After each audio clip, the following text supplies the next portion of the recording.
memórias estão muito confusas. Há até mesmo muita dúvida de onde elas começam, pois por vezes sinto imensuráveis vistas de anos que se estendem atrás de mim, enquanto que em outros momentos parece que o momento presente é um ponto isolado num infinito cinzento sem forma. Não estou nem certo de como estou transmitindo essa mensagem. Enquanto sei que estou falando, tenho uma vaga impressão de que alguma estranha e talvez terrível maldição venha a ser necessária para suportar o que eu digo aos pontos onde desejo que ela seja ouvida. Minha identidade também encontra-se incrivelmente toldada.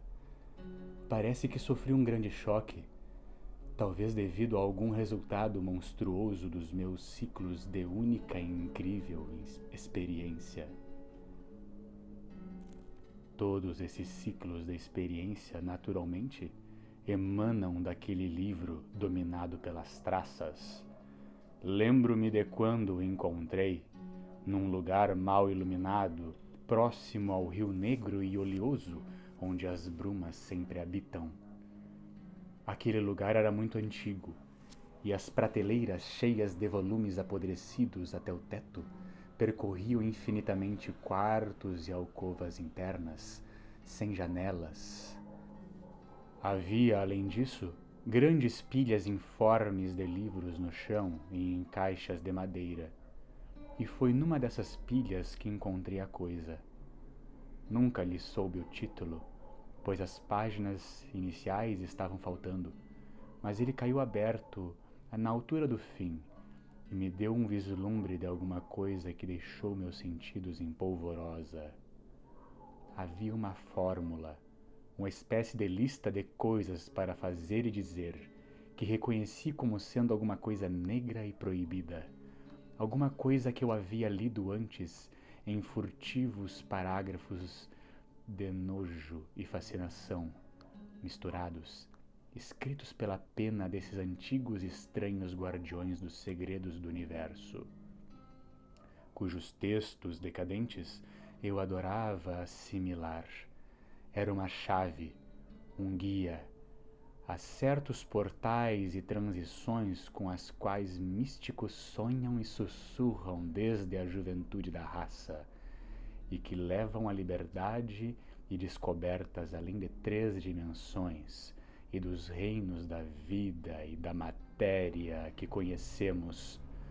Por séculos não havia qualquer homem recombinado sua substância vital ou sabido de onde encontrá-la, mas este livro era realmente muito antigo. Não era trabalho impresso, mas da mão de algum monge semilouco. Havia traçado aquelas ominosas frases latinas em letras uncais de assustadora antiguidade. Lembro-me de como o velho olhou-me de soslaio e riu a socapa, e fez curioso sinal com a mão quando o levei embora. Recusou-se a aceitar pagamento por ele, e só muito tempo depois eu soube o porquê. Ao correr para casa por aquelas estreitas, tortuosas, brumosas ruas à beira-mar, tive uma aterrorizante impressão de ser furtivamente seguido por pés suavemente calçados. As balouçantes casas centenárias em ambos os lados pareciam vivas, com um frescor e uma malignidade mórbida, como se algum canal maligno até então fechado tivesse abruptamente sido aberto.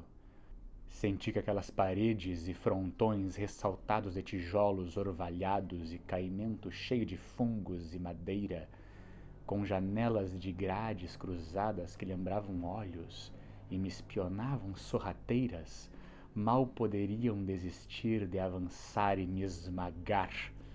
Mas mesmo assim, eu só havia lido o menor fragmento daquela runa blasfematória antes de fechar o livro e levá-lo comigo.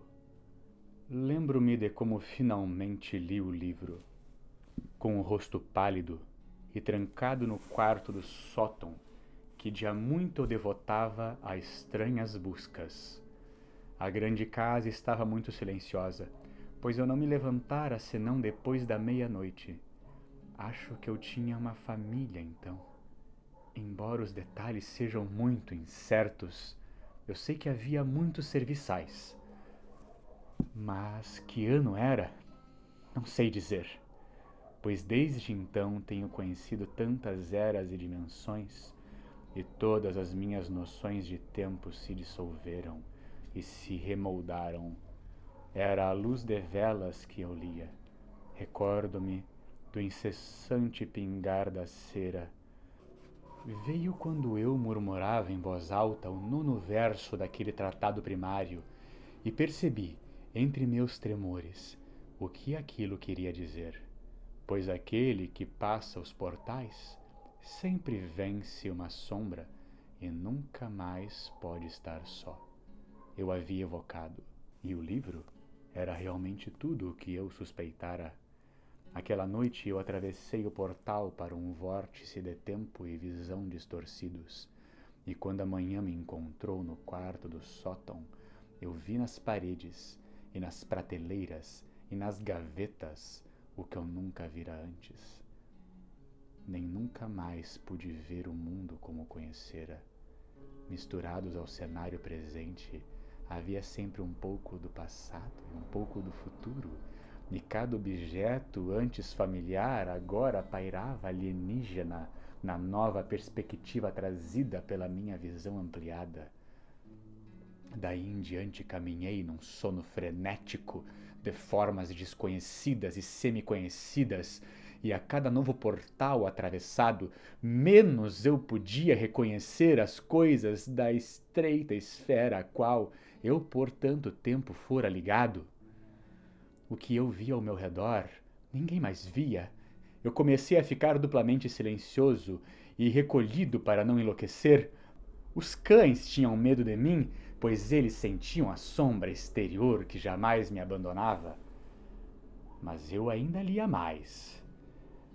Às escondidas, livros e rolos esquecidos aos quais minha nova visão me levava, e avançava por novos portais do espaço, seres e padrões de vida através do núcleo do cosmos desconhecido. Lembro-me da noite em que fiz os 5 círculos concêntricos de fogo no chão e postei-me de pé no mais interior, entoando a monstruosa litania que o mensageiro do Tártaro havia trazido. As paredes se derreteram e fui varrido por um vento negro através de abismos de um cinza sem fim, com os pináculos agudos de desconhecidas montanhas a quilômetros abaixo de mim. Depois de algum tempo, houve uma profunda escuridão, e então a luz de miríades de estrelas formando estranhas constelações alienígenas. Finalmente ouvi uma planície verdejante bem abaixo de mim, e nela discerni as torres distorcidas de uma cidade construída em nenhum estilo que eu jamais tenha ouvido falar ou lido ou sonhado a respeito.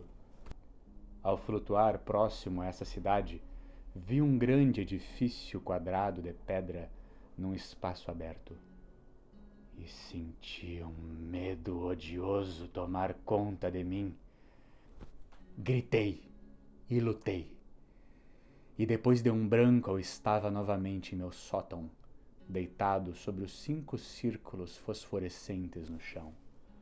No vagar daquela noite não havia mais estranhezas do que em muitas noites de vagares anteriores, mas havia mais terror, porque eu sabia estar mais próximo daqueles golfos e mundos exteriores, mais próximo do que eu jamais estive antes. Portanto, portei-me com mais cautela com meus encantamentos, pois não tinha desejo de ser cortado de meu corpo e da terra para abismos desconhecidos, dos quais eu jamais poderia retornar.